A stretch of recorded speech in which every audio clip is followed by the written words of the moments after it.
첫 번째 시간으로 성령의 은사와 하나님의 음성 듣기 이런 제목으로 말씀을 같이 나누고자 하는데 오늘 강의는 윤나우 목사님과 데니스 크레이머 그다음에 케네스 에겐 목사님의 자료를 참고를 했습니다.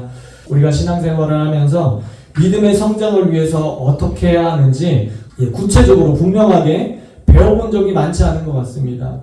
성경 공부하고 수련회를 가고 부흥회를 참석하고 은혜를 받고 성장한 것도 사실이지만 그럼에도 불구하고 변하지 않는 자아를 보면서 우리가 또 좌절하고 낙심되고 낙담할 때도 사실입니다. 6월절 어린 양의 보혈로 구원의 여정을 시작한 이스라엘 백성들에게 하나님은 성장을 요구하셨습니다. 광야 40년은 그들에게 성장을 요구하는 훈련의 시간이었어요. 다음의 시간이었어요. 성도의 이생을 예표합니다. 광야 40년은 성도의 이생을 예표해요. 뜨거운 태양빛과 건조한 모래바람, 불뱀과 전갈 이런 것들이 우리의 삶에 도전해오죠. 우리를 유혹합니다. 죄의 유혹이 있어요. 하나님은 광야에서 우리의 신앙이 양적으로 질적으로 성장할 수 있도록 신령한 집의 설계도와 도구와 재료들까지도 모두 주셨습니다. 자, 성막을 짓는 데 있어서 설계도와 도구와 재료까지 모두 다 공급을 해주셨어요. 이것이 신령한 집, 성막을 짓고 살아가는 승리와 돌파를 경험하는 그런 그리스도인의 승리의 삶이라는 것을 우리에게 나타내주고 있습니다. 자, 신령한 집과 성령의 은사들을 보기 원하는데 우리 네 가지 질문을 여러분들께 드리고자 합니다. 나는 지속적으로 믿음이 성장하고 있는가? 두 번째, 그럼 믿음이 성장한다는 말의 구체적인 의미는 무엇인가? 자, 세 번째 질문입니다. 내 믿음이 지속적으로 성장하지 않는다면 그 이유는 무엇인가? 네 번째입니다. 신앙생활이 어렵게 느껴지는 이유는 무엇인가? 여러분, 우리가 신앙생활하면서 이 네 가지 질문에 대해서 고민하고 또 때로는 기도도 하고 결단하고 돌파를 위해서 우리가 어떤 액션도 취하고 하죠. 그런데 우리가 또 낙담되고 또 좌절하고 계속해서 또 넘어지고 이런 사이클 안에 우리가 있다라는 거예요. 자, 이 부분에 대해서 윤나우 목사님은 이런 글을 쓰셨어요. 자, 우리가 설계도대로 집을 짓지 않는다면 집이 흔들거리게 되고 그럴 때마다 설계도를 다시 한번 열어보고 어디에서 집을 짓다가 잘못 짓게 되었는지 분별할 수 있다. 주님은 너희가 하나님의 성전인 것을 알지 못하느냐고 말씀하셨다. 우리는 하나님이 거하시는 성전, 집이다. 우리가 성전으로 세워져서 성숙하고 장성한 믿음의 사람이 되어야 하는데 신령한 집이 무엇인지 그 집이 어떻게 어떤 재료로 지어지는 것인지 알아야 한다. 하나님은 출애굽한 이스라엘 백성에게 신령한 집을 짓도록 설계도와 장비와 그리고 재료까지 공급을 해주셨습니다. 마찬가지로 우리가 광야의 삶, 이생의 삶을 살아가는 데 있어서 저와 여러분들이 이 신령한 집을 세우는 데 필요한 모든 것들을 공급해 주셨는데 그게 바로 성령의 은사들이에요. 그 설계도와 재료와 도구가 성령의 은사들이다. 그러면 주님은 우리에게 성령의 은사들을 주시는 목적이 무엇일까요? 목적이 있겠죠? 왜 주시는지. 첫 번째, 나 자신에게 유익을 줍니다. 각자가 신령한 집으로서 성장하게 되기 때문에 하나님의 백성들로서의 소속감, 가치감, 자신감, 사명감까지도 느끼게 됩니다. 자신이 영적으로 귀중한 존재임을 느끼게 되죠. 은사가 발휘될 때마다 가까이 계시는 성령님을 깨닫게 되면서 행복감을 느끼고 성취감을 느끼게 돼요. 사명과 강하게 연결되어 있어요. 따라서 여러분들의 사명을 이루기 위해서도 반드시 성령의 은사를 알고 신령한 집으로 세워줘야 합니다. 자, 두 번째 이유는 성령님의 은사들은 교회 공동체를 위한 것이 되어야 합니다. 다시 말해서 나 자신을 위한 것으로 끝나는 것이 아니라 타인을 위한 것이에요. 교회 공동체를 위한 것이에요. 공동체의 덕을 위해서 공동체가 신령한 집으로 세워져서 그 집단적인 기름 부으심 안에서 집단적인 예배의 그 임재 가운데 신령한 집으로 세워져서 양적 질적으로 그 성장을 돕기 위한 것입니다. 이것은 하나님의 영광을 세상에 나타나게 되죠. 하나님의 광채를 교회를 통해서 나타나게 돼요. 성숙한 교회를 통해서 그 일을 하게 돼요. 이것이 성령의 은사를 주시는 두 가지 목적입니다. 때문에 성령의 은사를 소멸하면 사단이 모조품을 만들어냅니다. 교회에서 예언 사역하지 않으면, 하나님의 음성 듣기 사역을 하지 않으면 사람들은 점집에 가요. 사람들은 어떤 신탁, 어떤 신적인 존재의 그 음성을 듣기를 원하고 그 메시지를 듣기 원하기 때문에, 왜냐하면 사람은 영적인 존재거든요. 하나님의 형상과 모양대로 영적으로 창조됐거든요. 그래서 영의 세계를 궁금해합니다. 그래서 교회에서 예언 사역, 하나님 음성 듣기 사역을 하지 않으면 사람들은 점집에 가요. 성령의 은사를 소멸하면 사단은 모조품을 만들어낸다. 원수는 밭에 가라지를 심었어요. 하나님 행사를 하면서 하나님 형상으로 지음받은 인간에게 경배받고 그들을 조롱하고 착취하고 비웃고 모조품을 만들어내요. 자, 또 교회사적으로 보면 사람의 교리와 전통으로 은사들을 터부시하고 은사 중지론을 만들어냈습니다. 여러분 1세기부터 교회 안팎으로 많은 핍박과 공격을 당했어요. 안으로는 수많은 이단들이 난무했어요. 영지주의와 무슨 예수 그리스도의 인성을 부인하기도 하고 신성을 부인하기도 하고 삼위일체를 부인하기도 하고 에비니즘, 그 다음에 도케티즘, 여러 가지 이단들이 난무했어요. 바깥으로는 250년 동안 거센 박해가 이어졌습니다. 그래서 교회를 조직화하고 체계화되면서 그것이 나쁜 것은 아니지만 사람의 전통과 교리로 흘러가면서 화석화되고 굳어져 가기 시작을 했어요.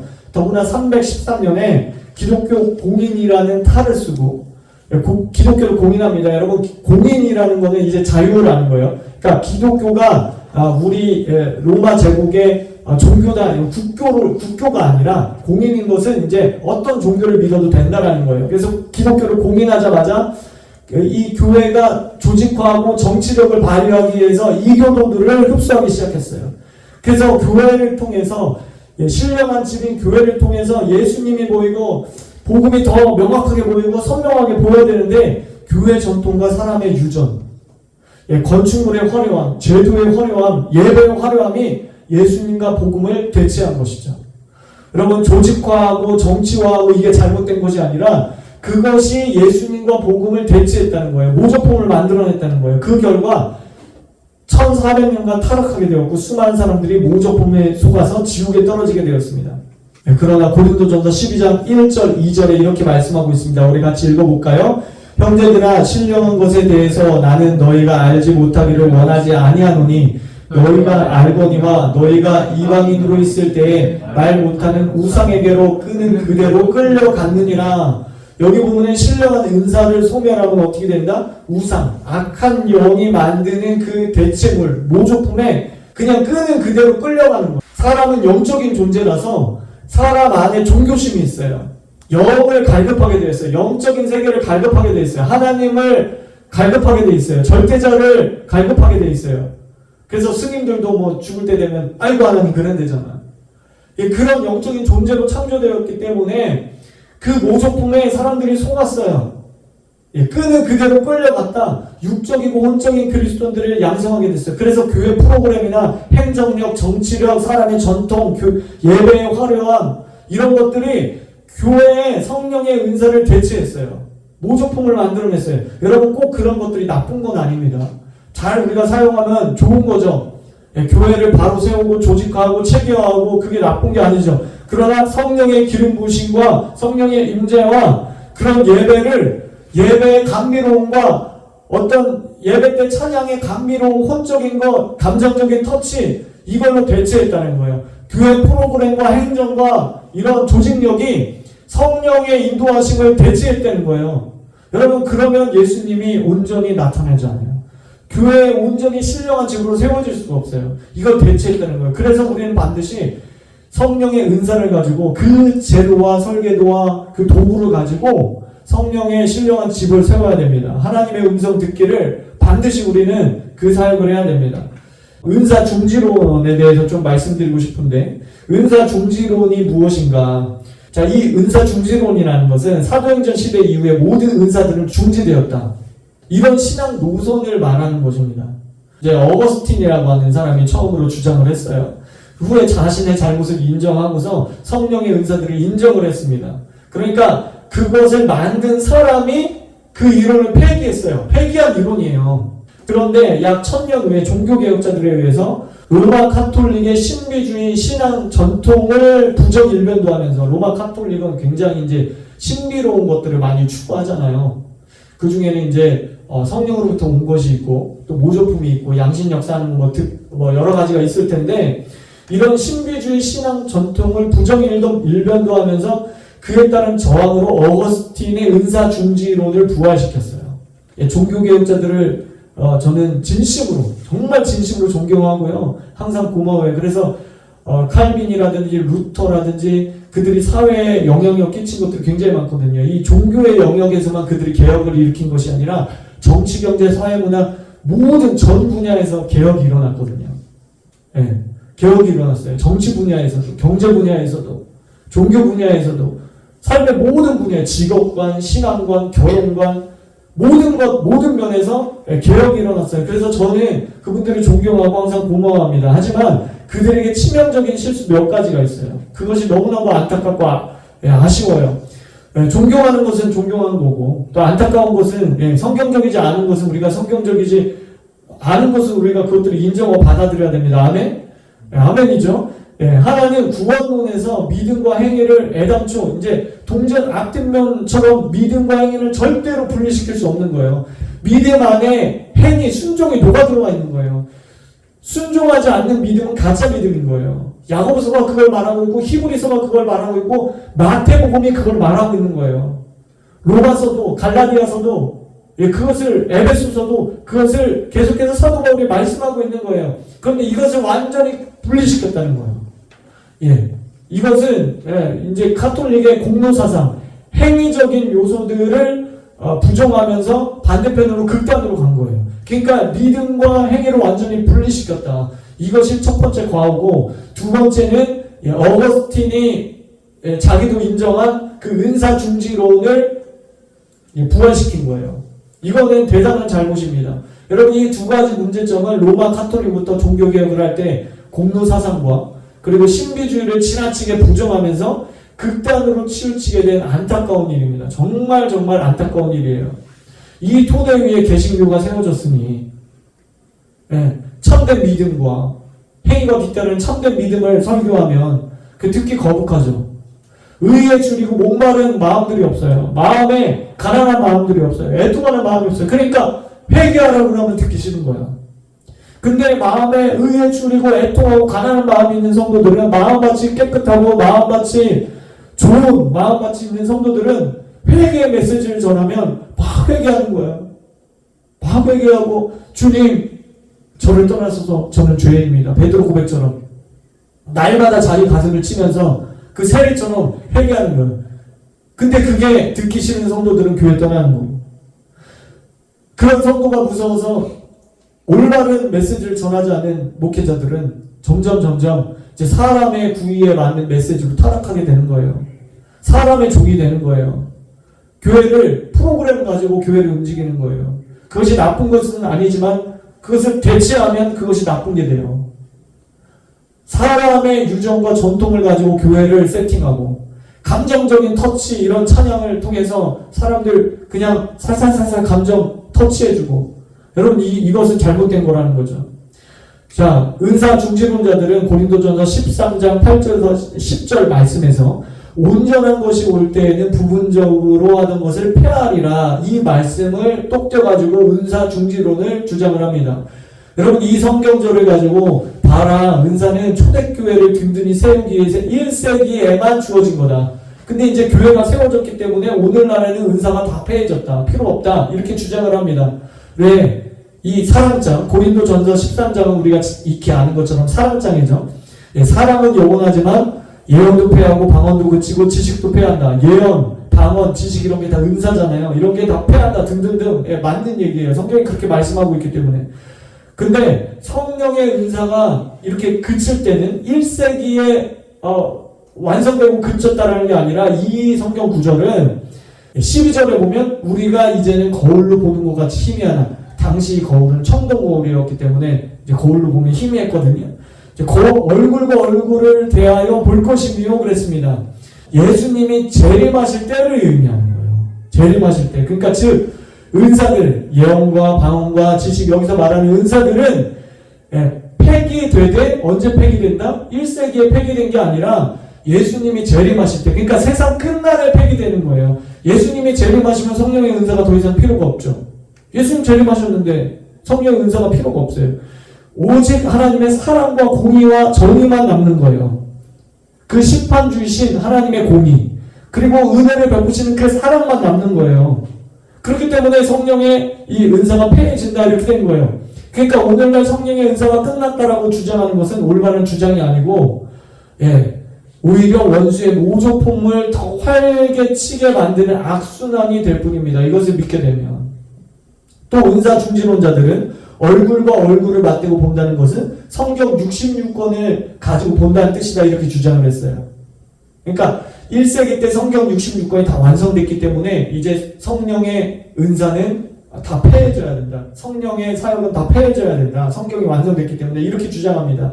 하지만 마틴 로이드 존스 목사님의 주장은 다음과 같이 이것들을 비판합니다. 성경 전체를 가지고 있는 나와 여러분은 하나님의 진리에 관해서 사도 바울을 포함한 여러 사도들보다 훨씬 더 많은 것들을 알고 있다는 뜻이 된다. 그러나 이 같은 생각은 터무니없는 생각이다. 그럼 마틴 로이드 존스 목사님은 칼빈주의자입니다. 칼빈은 은사 중지론을 주장을 했어요. 근데 이 칼빈주의자인데 정직하게 자기의 양심을 걸고 정직하게 이 구절을 해석을 하니까 은사 중지론 이거는 비성경적인 것이다 이렇게 말하고 있는 것입니다. 따라서 은사 중지론을 주장하는 것은 참으로 논리적이지도 않을 뿐더러 성경적이지도 않은 어리석은 것입니다. 그렇기 때문에 여러분들이 은사 중지론을 절대로 받아들이지 마시기 바랍니다. 사도행전 2장 17절 18절은 분명하게 말씀합니다. 읽어볼게요. 시작. 하나님이 말씀하시기를 말세에 내가 내 영을 모든 육체에 부어주리니 너희 자녀들은 예언할 것이요 내가 내 영을 내 남종과 여종들에게 부어주리니 그들이 예언할 것이요. 여기 보면 모든 육체는 이제 모든 믿는 자들을 말합니다. 모든 불신자가 아니라 믿는 자들을 말해요. 그러니까 내 영은 성령님이죠. 성령님을 모든 믿는 자들에게 부어주셔서 예언을 주신다. 그 결과로 여기서 예언은 하나님 음성을 듣는 것을 말합니다. 제가 좀 이따 설명할게요. 또 성령을 남종과 여종, 남녀 차별 없이 사역자들에게 주셔서 부어주셔서 예언을 주신다. 하나님의 음성 듣는 것을 부어주신다. 예언이 무엇인지 잠깐 살펴보도록 할게요. 우리가 먹는 배, 그 다음에 우리 배, 타는 배가 있듯이 예언은 예언이 있고 또 예언이 있습니다. 자, 한자로 보면 예언, 첫 번째 미리예요. 미리예, 말씀원입니다. 그래서 많은 사람들이 예언하면 이 첫 번째 것을 떠올려요. 미래의 일에 대해서 말하는 것을 떠올려요. 신학시대 예언은 두 번째 맡길 예에 가까워요. 훨씬 많아요. 맡길 예, 말씀원. 그러니까 대신해서 말하는 거예요. 말씀을 전달하는 거예요. 대언이라고 합니다. 그래서 예언적인 생활에 이렇게 할 때는 하나님의 마음을 받아서 그것들을 노래하고 예언적 찬양하고 노래하고 하나님의 음성을 듣는 것을 말하는 거예요. 다시 정리할게요. 구약시대의 선지자는 미리 예, 이것이 강해요. 신약시대의 예언은 거의 대부분이 맡길 예에 가까워요. 그래서 우리가 예언 사역을 한다 그럴 때 사람들이 많이 오해하는 게 미리 예로 착각을 해요. 대부분이. 그래서 야 무슨 점쟁이처럼 그거 기독교 미신 아니냐, 무슨 뭐 미래를 맞추고 이런 게 어디냐, 거짓 선지자다 이렇게 사람들이 공격을 합니다. 그것은 몰이에요. 여러분 이런 것들을 이해하지 못하고 구분하지 않아서 나오는 과언이다. 성령의 은사들은 공동체를 위한 것이기 때문에 신약적인 예언은 위로하고 격려하는 기능이 큽니다. 그러려면 맡길 예가 맞아요. 물론 이제 교정을 위해서 죄를 지적하거나 책망할 때도 있지만 기본적으로 위로와 격려의 기능이 큽니다. 여러분들 이것들을 꼭 기억하시기 바랍니다. 하나님의 음성을 듣는다는 것은 은사적인 차원이 있고 또 일반적인 차원의 것이 있다는 거 여러분 꼭 구분하셔야 돼요. 자, 사도행전 2장 17절에 18절에 성령을 부어주셔서 자녀들이 예언한다 그랬죠. 남녀 여종이 예언한다 그랬어요. 여러분 이거는 여기서 말하는 이제 예언은 일반적인 차원으로서의 예언이에요. 하나님 음성을 듣는 거예요. 자, 성경에 보면 여러분 이 구분이 참 중요한데요. 자, 성경에 보면 제가 예를 들어볼게요. 자, 일반적인 것과 은사적인 것의 예가 이제 우리가 믿음과 방언을 들어서 설명할 수 있는데, 여러분 믿음도 구원받기 위해 일반적인 믿음이 있어요. 모든 사람 안에 이 믿음을 하나님의 믿음을 주셔서 구원에 이루도록 하기 위해 주시는 믿음이에요. 여러분, 이것은 어린 아이들도, 유치원생들도, 초등학생도, 그 다음에 대학 교수들도, 박박사들도 이 믿음이 있으면 구원받아요. 영접하고 믿는 자가 되고 하나님의 자녀가 되고 구원받게 됩니다. 근데 은사로서의 믿음이 성경에 또 따로 분리되어 있어요. 예수님이 오병이어 기적을 행하실 때 빌립을 테스트하죠. 믿음의 은사를 테스트합니다. 그런데 안드레가 어린아이 도시락을 가지고 와서 믿음의 은사를 발휘를 합니다. 예수님이 그것을 통해서 오병이어 기적을 행하시죠. 여러분, 방언도 마찬가지예요. 방언도 일반적인 표적 방언이 있어요. 우리가 성령 충만, 성령 세례 받을 때 그 외적인 표적으로 나오는 방언, 일반적인 방언입니다. 근데 성경에 보면 은사적인 차원의 방언이 있어요. 예언도 마찬가지라는 거예요. 하나님의 음성을 듣는다는 것도 일반적인 차원에서의 예언이 있고 은사적인 예언이 있는데, 예수 믿는 모든 사람에게 성령을 주시고 그 성령이 부어짐으로 말미암아서 하나님의 음성을 듣게 된다. 모든 믿는 자들이 그것을 할 수 있다라는 것이에요. 자, 여기 보면 우리의 육은 엄마 뱃속에서 태어날 때 출생합니다. 같은 원리로 우리의 영의 사람은 예수님을 영접할 때 중생이에요. 원리예요. 똑같은 원리를 가지고 있어요. 성령님이 우리 안에 내주하셔서 영과 영으로서 교통하는 거예요. 교제하는 거예요. 왜냐면 하나님은 영이시기 때문에. 여러분, 하나님이 육이라면 우리에게 육적으로 말씀하실 거예요. 그렇죠? 물론 하나님은 제한받지 않으세요. 인간의 언어를 사용하시기도 합니다. 그런데 하나님은 영이시기 때문에 영 대 영으로 말씀하세요. 이것이 하나님의 음성을 듣는 채널이에요. 주된 채널이라는 거예요. 일반적인 예언에 관련된 성경 말씀을 살펴보도록 하겠습니다. 베드로서 1장 21절 다 같이요. 시작. 예언은 언제든지 사람의 뜻으로 난 것이 아니요 오직 성령의 감동하심을 받은 사람들이 하나님께 받아 말한 것이다. 여기 보면 성령 안에서, 부어주시는 성령 안에서 그 감동으로 말미암아 사람들이 어떻게 해요? 하나님께 받았어요. 자, 이것은 일반적인 예언, 대언이죠. 하나님께 받아서 그 받은 말씀을 전달하는 거예요. 심부름꾼으로 전달하는 거예요. 대언이에요. 그러니까 맡길 예예요. 맡길 예. 데살로니가전서 5장 19절 20절 성령을 소멸하지 말며 예언을 멸시하지 말라라고 말씀하고 있어요. 여러분, 성령과 예언을 연결시켜 놓고 있습니다. 일반적인 음성 듣기예요. 그러니까 성령으로 기름 부음 받은 모든 사람이 하나님의 음성을 들을 수 있다. 자, 그런가 하면 은사적인 차원의 예언이 있어요. 그 관련된 구절들을 살펴보도록 하겠습니다. 로마서 12장 6절 읽겠습니다. 시작. 우리에게 주신 은혜대로 받은 은사가 각각 다르니 혹 예언이면 믿음의 분수대로. 여기서 보면 은사 얘기를 쫙 얘기하면서 예언에 대해서 은사다 이렇게 말씀하고 있어요. 은사와 연결시켜 있습니다. 그러니까 은사적인 차원으로서의 예언, 하나님의 음성 듣기를 말하고 있어요. 사도행전 21장 9절 10절에 보면 그에게 딸 넷이 있어요. 여기 그는 빌립 집사님이에요. 빌립 집사님이 딸 부자네. 천으로 예언하는 자라 그랬어요. 예언자, 선지자를 말하고 있는데 신약적인 선지자를 말해요. 그러니까 미리 예보다는 맡길 예의 기능을 가지고 있는 선지자들인데 문맥상 보면 이들은 은사 수준에서 예언자라는 것을 우리가 알 수 있고 10절에 이어서 보면 아가보라고 하는 한 선지자가 유대로부터 내려와서, 여러분 신약 성경입니다.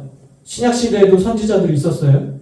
물론 구약적인 기능과 다른 맡길 예에 중점을 둔 선지자들이었지만 선지자의 직임이 있습니다. 아가보라고 하는 선지자가 유대로부터 나왔어요. 여러분, 선지자 수준이 되려면 일반적인 하나님 음성 듣기, 예언 수준을 뛰어넘어서 은사적인 수준이 돼야 되니까 이 문맥적인 이것들을 볼 때 이것은 은사로서의 예언을 말씀하는 것이 분명합니다. 그렇죠? 정리하겠습니다. 일반적 수준에서 하나님 음성 듣기든 예언이든 은사적인 수준에서 하나님 음성 듣기든 예언이든 소위 말해서 레벨 차이만 있을 뿐이지 어쨌든 성령 안에서 모든 믿는 자는 하나님의 음성을 들을 수 있다 없다? 있다. 들을 수 있어요. 그런데 불행하게도 예언, 하나님의 음성 듣기에 관해서 사람들은 최소 두 가지 근본적인 오해를 갖고 있는 것 같습니다. 자, 첫 번째 오해는 조금 전에 설명했던 은사 중지론을 지지하는 것에서부터 나오는 생각입니다. 이것은 잘못됐어요. 두 번째 오해는 매우 특별한 사람만이, 잘 들으세요, 매우 특별한 사람, 하나님께서 선택하신 소수의 사람만이 하나님의 음성을 들을 수 있다는 생각이에요. 그렇지 않아요. 은사적인 차원의 예언은 그럴 수 있지만 그렇지 않아요. 이것은 오해입니다. 하나님의 음성을 듣는데 결정적인 오해를 만들어냈어요. 그 결과 사단은 아까 말한 대로 첫 번째 성령의 은사가 끝났다. 신령한 집을 위해 장비와 재료를 원천 봉사하려고 처음에 시도했습니다. 그러다가 안 되니까 이번에는 모조품을 가지고 교회를 속이고 올바르지 못한 신학적 관점을 가지고 속이고 하나님의 음성을 듣는다거나 은사사역을 하면 그 교회는 뭔가 이상한 교회다, 잘못된 교회다, 조금 지나친 교회다, 또는 서로 미워하고 시기하고 성령의 어떤 사역들이 가시적으로 나타나면 질투하고 시기하고 2단이다 3단이다 서로 싸우게 해서 반복하게 만드는 거예요. 성경 66권은 다 이미 끝났습니다. 그 위에 어떤 것을 포함시킬 수 없어요. 그 위에 올려놓을 수 없어요. 성경 66권으로부터 오는 계시는 다 끝났어요. 우리가 말하는 이 계시적인 차원에서의 예언은 하나님의 음성 듣기라는 것이다. 아니면 예언 기도를 해줄 테니까 사람을 조정하고 착취하고 모조품을 만들어냈어요. 여러분, 바알은 그래서 예언 사역을 해야 되고요. 건강하고 지혜롭게 예언 사역이 일어나야 될 줄 믿습니다. 아멘. 고린도전서 14장 39절에 그런즉 내 형제들아 예언하기를 사모하며 방언 말하기를 금하지 말라. 금하지 말라 그랬는데 왜 금해요? 왜 금합니까? 이건 잘못된 거예요. 예언 사역과 방언 사역을 하되 건강하게 해야 돼요. 건강하게 할 수 있도록 바른 지식을 입혀주고요. 그리고 바르게 훈련하고요. 바른 예언 사역, 바른 하나님의 말씀 듣기 사역, 그리고 성령의 은사 사역들을 해야 됩니다. 데니스 크레이머 목사님은 이렇게 얘기를 했습니다. 마태복음 7장 11절을 말씀합니다. 하나님께서 각 크리스찬들에게 보배롭고 강력하며 초자연적인 신령한 은사를 주셨습니다. 로마서 11장 29절을 말씀합니다. 믿는 자 각자에게 신령한 은사들이 있으며 그 삶에 특별하고 돌이킬 수 없는 부르심이 있습니다. 로마서 12장 6절은 말씀합니다. 믿는 자는 각자 가진 특별하고 신령한 은사들을 사용해야만 합니다. 고린도전서 12장 1절은 말씀합니다. 믿는 자 각자는 자신의 신령한 은사에 대해 무지해서는 안 됩니다. 고린도전서 12장 4절은 말씀합니다. 각 믿는 자가 받은 영적 은사는 다양함으로 그것을 사용할 준비를 갖춰서 필요한 때에 사용할 수 있어야 합니다. 고린도전서 14장 1절을 말씀합니다. 믿는 자 각자는 하나님의 모든 신령한 은사를 갈망해야 합니다. 모든 신령한 은사를 말입니다. 고린도전서 14장 12절을 말씀합니다. 각 믿는 자는 자신의 신령한 은사를 찾고 발견하려는 그리고 덕을 세우려는 순수한 열심을 품어야 합니다. 고린도전서 4장 14절을 말씀합니다. 믿는 자 각자는 자신이 가진 신령한 은사를 가볍게 여겨서는 안 되며 내버려둬서도 안 됩니다. 디모데후서 1장 6절은 말씀합니다. 믿는 자 각자는 자신의 신령한 은사를 불러일으켜야 하며 활동적인 상태로 유지해야 합니다. 베드로전서 4장 10절을 말씀합니다. 믿는 자 각자는 하나님을 향한 순종 안에서 자신의 신령한 은사를 가지고 지속적으로 사역해야 합니다. 여러분들이 신령한 집으로 성장하고 세워지기 위해서는 신령한 은사들을 알고 활성화하고 훈련해야 합니다. 하나님의 말씀은 모든 믿는 자가 그리스도의 몸의 각 지체라고 말씀하고 있어요. 여러분 독감 한번 걸려봐요. 코로나 한번 걸려봐요. 목만 아픈 게 아니에요. 코만 막히는 게 아니에요. 온몸이 아파요. 온몸이 아프다고. 그러니까 여러분 우리가 신령한 집으로 세워지기 위해서는 내게 주신 이 성령의 은사가 무엇인지 알고 우리 교회에 각자에게 주신 신령한 은사들이 무엇인지 알고 손은 손대로 발은 발대로 눈은 눈대로 그 역할을 해야 되는 거예요. 그렇지 않으면 신령한 집이 세워질 수가 없습니다. 왜냐하면 우리는 그 몸의 지체이고 한 가지 이상의 기능을 수행하고 있기 때문에. 여러분 그래서 여러분들에게 주신 사명이나 은사를 너무 하찮게 생각하지 마세요. 옆 사람이 가진 거는 막 능력행함이라서 막 죽은 자도 살리고 막 병든 자도 일으키고 나는 뭐야 나는 맨날 국률의 은사 구제의 은사 우리 성도들 보니까 국률 구제가 많더라고요. 담임 목사 닮아서 그래요. 담임 목사도 국률 구제가 은사가 있거든요. 그래서 그런 불쌍한 사람들 보면 막 마음이 국률 그러니까 그 목사의 그 성도를 아주 잘 만났어. 우린 잘 만났어. 우리 교회 부르심 중에 하나는 그 사역을 해야 된다는 거예요. 그죠? 여러분, 부르심과 은사는 연결되어 있어요. 은사를 왜 주겠어요? 그렇게 봉사하고 그렇게 사역하라고. 그러니까 부르심과 사명과 강력하게 연결된 게 은사예요. 그래서 여러분들이 은사를 활성화시켜야 돼요. 치유의 은사가 있으면 여러분 쏟혀주면 안 돼요. 소위 말해서 레벨 1로 시작했다면 레벨 2, 레벨 3 무슨 게임 같네. 4, 5, 6 이렇게 계속해서 활성화시켜야 되는 거예요. 여러분들이 방언의 은사가 있으면 사도 바울처럼 더 많은 방언을 하기 위해서 그 활성화시켜야 되는 거예요. 방언하는 자는 방언 통변도 구하라고 그랬잖아요. 방언 통변 구하세요. 여러분 우리 교회는 열려 있어요. 그거 제한하지 않아요. 그러나 그 건강하게 사역할 수 있도록 분별하고 또 이런 권위자들이나 지도자들의 그 테두리 안에서 안전하게 여러분들이 활성화하고 훈련하고 때론 넘어져도 괜찮아요. 은사 사역하다가 우리 교회 안에서는 실수해도 괜찮아요. 잘못 예언하거나 내 생각과 하나님의 생각이 막 믹스돼가지고 막 예언 사역하거나 그게 괜찮아요. 왜냐면 제가 이 사역을 15년, 16년, 17년째 하고 있거든. 그렇기 때문에 제가 가진 노하우나 이런 분별력이나 그런 걸 가지고 여러분들 교정해주고 도와줄 수 있어요. 여러분들이 걸음마를 떼고 그 다음에 이제 달리기를 시작하고 장성한 분량까지 그것들을 활성화할 수 있도록 제가 옆에서 도와줄 수 있어요. 그러니까 여기서는 얼마든지 할 수 있어요. 그럼 밖에 나가서는 여러분들이 성숙하게 하셔야 돼요. 내가 막 꿈을 꿨는데 내가 뭐를 들었는데 이러면 안 돼요. 지혜롭게 하셔야 돼요. 그리고 여러분 하나님은 신사예요. 여러분 성령님은 신사예요. 신사기 때문에 여러분 이런 상식을 넘어서 어떤 것을 말씀하시지 않으세요. 맞죠? 여러분 하나님은 굉장히 인격적이시기 때문에 상식을 뛰어넘어서 여러분 어떤 찬양사역자가 찬양사역하면 멋있잖아요. 노래도 잘하고 잘생기고 그런 찬양사역자가 있는데 그 교회에서 찬양사역을 하는데 아니 어떤 자매가 하루는 찾아와가지고 자기가 꿈을 꿨대. 계시적인 꿈을 꿨는데 이게 하나님 음성 같대. 당신하고 이렇게 결혼해야 된다는 꿈을 꿨대. 아 그렇냐고. 근데 며칠 있다 또 다른 자매가 와가지고 자기도 꿈을 꿨대. 네. 찬양사역자 당신하고 결혼해야 된다고. 그럼 어떤 하나님이 맞냐? 여러분 하나님은 신사라서 인격이시라서 그 상식에서 벗어난 일을 우리에게 요구하시지 않는다. 그러니까 여러분들이 항상 이걸 잊지 마셔야 돼요. 이 남편하고 사는 게 하나님 뜻이 아니고 이혼하고 저 남자에게 결혼하는 게 재혼하는 게 하나님 뜻이다. 여러분 그거는 모조품이에요. 그거는 사단의 모조품이에요. 여러분 투시의 은사 이런 건 없습니다. 이거 사단의 모조품입니다. 어느 누구도 여러분들의 마음과 생각을 들여다볼 수 없어요. 성경 보면 마귀도 우리의 생각을 모르는데 영적인 존재인 마귀도 모르는데 마귀도 모르는 하나님밖에 몰라요. 하나님밖에 모르는데 사람이 어떻게 그 은사를 가졌다고 다 투시가 되고 그 사람 생각을 다 꿰뚫고 지식의 말씀의 은사 그 대체물이 투시의 은사죠. 지식의 말씀은 그 사람에 대한 어떤 인폼을 받는 겁니다. 지식 정보를 받는 거예요.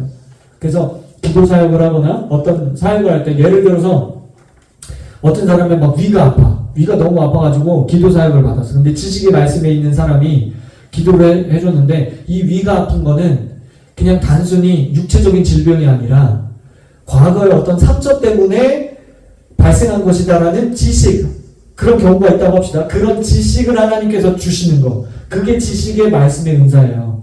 근데 이게 이제 이런 모조품들이 이제 투시의 은사라고 그래가지고 옛날 8, 90년대 뭐 기도원 이렇게 올라가면 어떤 사람들이 막 자기가 투시에 있다. 여러분 이거는 사단의 모조품이라는 걸 여러분 꼭 아셔야 됩니다. 이렇게 비인격적으로 사역하지 않아요. 절대로 그렇지 않습니다. 하나님은 인격적으로 사역하세요. 근데 보면 양심 역사하고 마귀는 비인격적으로 다루세요. 그래서 사람을 처치합니다. 나한테 헌금 갖고 와. 우리 교회를 옮겨야 돼. 우리 교회 등록해야 돼. 이런 식으로 착취합니다. 조정합니다. 컨트롤하려고 해요. 비인격적으로 대해요. 집사! 아무개 집사! 일로 와야지 하나님 좀 비인격적으로. 여러분 이거는 잘못된 겁니다. 절대로 이런 사역을 해서도 안 되고 이런 기도를 받으셔도 안 되고 그걸 믿으셔도 안 돼요.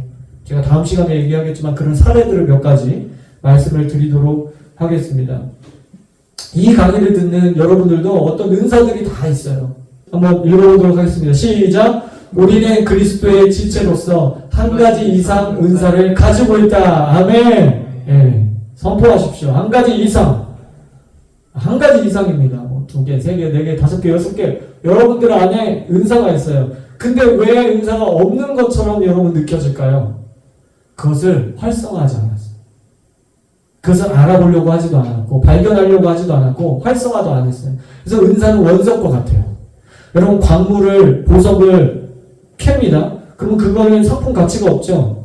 그 보석을 가공하고, 어떤 반지나 목걸이나 팔찌 이런 것들로 가공해야 그게 상품 가치가 생겨요. 사람들이 그 원석에 대해서 소중하게 가치 있게 생각을 합니다. 그러니까 원석 자체는 사용할 수가 없는 거예요. 그러니까 우리 안에 성령님이 오셔서 한 가지 이상씩 다 은사를 주셨어요. 왜냐면 그리스도의 지체니까. 여러분들은 지체의 한 어떤 부위예요. 그렇기 때문에 다 기능적으로, 은사적으로 은사가 한 가지 이상 있는 거예요. 근데 그거는 원석과 같이 우리에게 주어져요. 그것을 발견하고 활성화하는 몫은 여러분 몫이에요. 주님이 하시는 게 아니에요. 주님은 원석을 주시는 거고, 우리가 해야 될 일이 있는 거예요. 활성화시켜야 된다라고 하는 거예요. 자, 사무엘은 쓰여, 보고, 듣는 은사가 있었고, 공동체를 위해서 사용하도록 부르심을 받았습니다. 아론은 모세를 돕는 은사가 있었고, 공동체를 위해서 사용하도록 부르심을 받았습니다. 다윗은 통치하고 다스리는 은사가 있었고, 공동체를 위해서 사용하도록 부르심을 받았습니다. 기도원은 하나님의 지혜로 재판하는 은사가 있었고, 공동체를 위해서 사용하도록 부르심을 받았습니다. 엘리야는 기적과 권능을 행하는 은사가 있었고, 공동체를 위해서 사용하도록 부르심을 받았습니다. 예레미야는 열방을 향해 중보적 차원으로 메시지를 전하는 은사가 있었고, 공동체를 위해서 사용하도록 부르심을 받았습니다.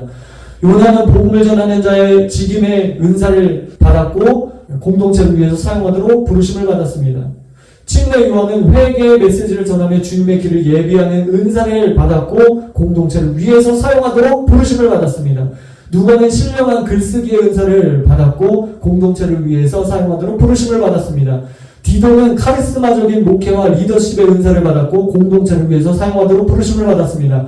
요셉과 마리아는 선한 성품과 절대 순종의 은사를 받았고, 공동체를 위해서 부르심을 받았어요. 그러면은 저와 여러분은 어떤 은사를 받았어요? 그 은사와 우리의 부르심과 사명과 연결되어 있어요.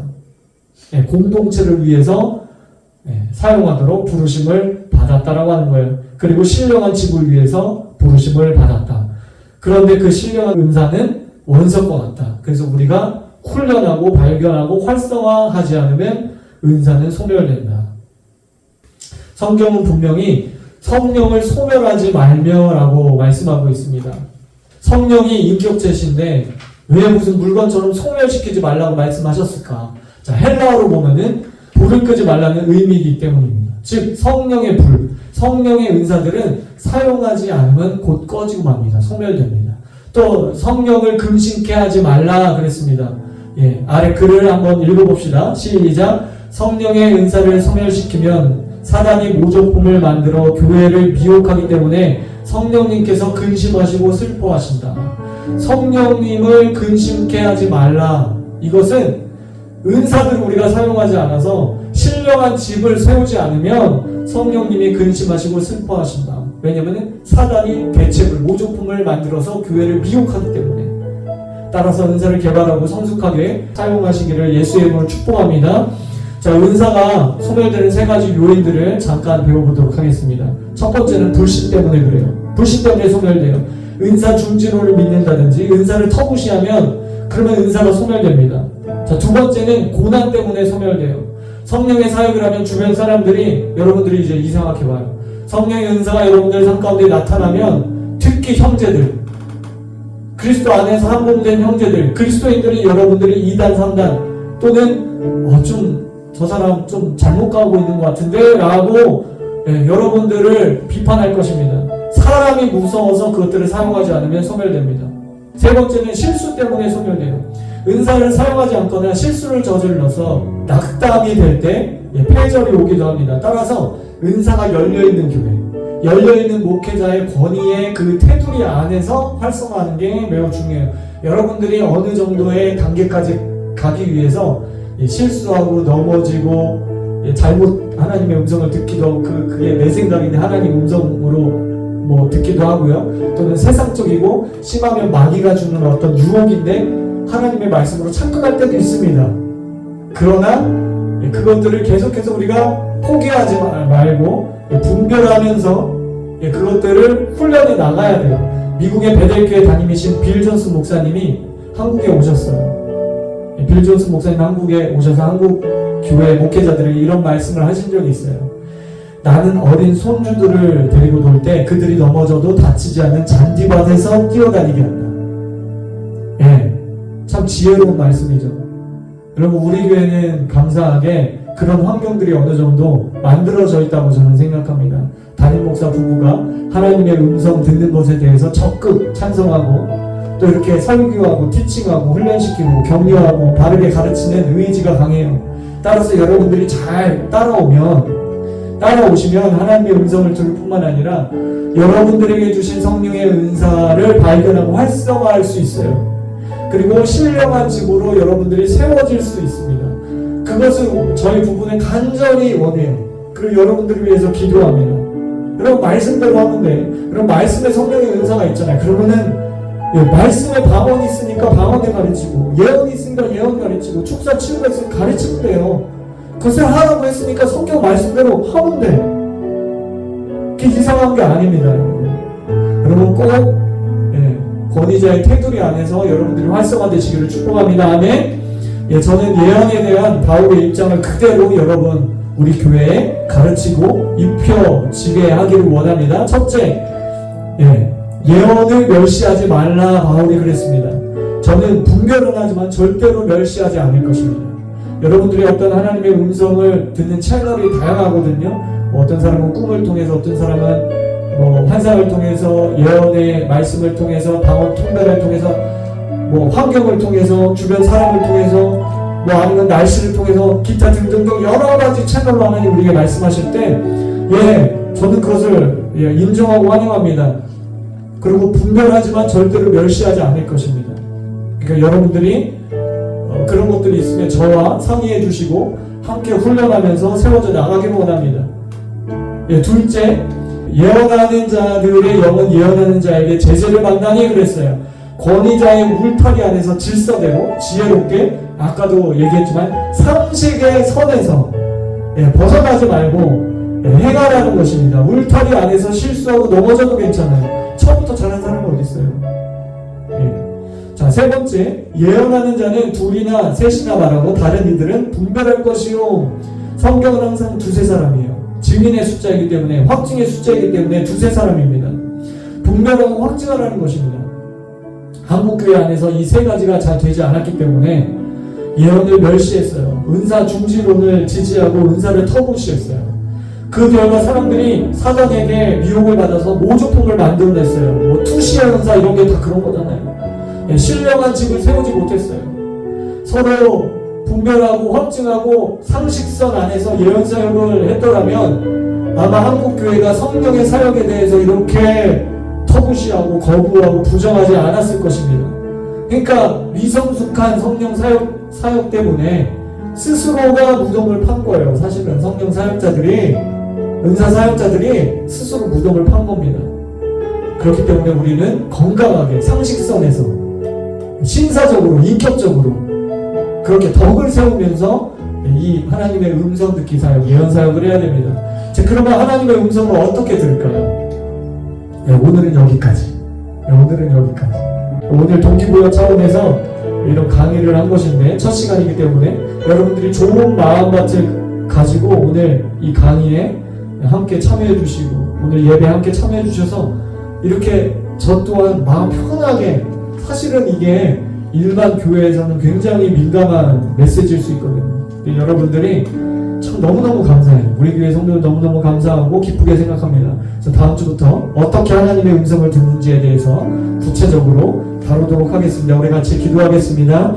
성령님, 6월절 어린 양의 피로 구원의 여정을 시작한 이스라엘 백성들에게 거룩한 집, 성막을 주셔서 내가 거룩하니 너희도 거룩하라, 거룩한 삶이 무엇인지 거룩한 집을 만들어가게 하셨던 것처럼 성령님, 오늘날에도 광야 같은 이 세계에서 내 안에 신령한 은사들로 신령한 집을 세우게 하여 주시옵소서. 그래서 내가 거룩하니 너희도 거룩하라 말씀하신 주님과 더 거룩해지며 더 친밀해지며 주님 닮아가며 주님이 주신 사명을 더 잘 감당할 수 있도록 이끌어 주시옵소서. 매사에 하나님의 뜻을 듣고 행하는 자들이 되게 하여 주옵소서. 또 하나님의 사람들 가운데 교회 공동체를 섬기고 봉사하는 일을 할 수 있도록 우리를 이끌어 주시옵소서. 우리 다 같이 기도하겠습니다.